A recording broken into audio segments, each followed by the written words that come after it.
तुझसे चुरा के रख लूंगा दिल में छुपा के।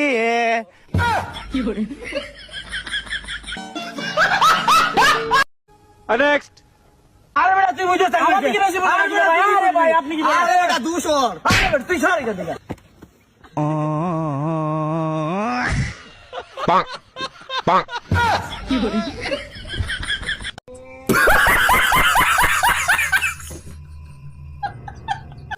নেক্সট। এক্সকিউজ মি ভাই, একটু এদিক দিয়ে আসেন তো। What that's brothers? ব্রাদার্স, আপনারা দেখে তো অনেক শিক্ষিত মনে হইতেছে। শিক্ষিত মানে উচ্চ শিক্ষিত। আরে আমি 9 ক্লাসের লাগা ম্যাট্রিক পাস করতে পারি নাই। আর যাই হোক ভাই, আমার ছোট মনে একটাই প্রশ্ন, বুঝছেন? কি প্রশ্ন ভাইয়া? নাসা এত টাকা খরচ করে রকেট বানায় কি লেগা? এত বড় মই থাকতে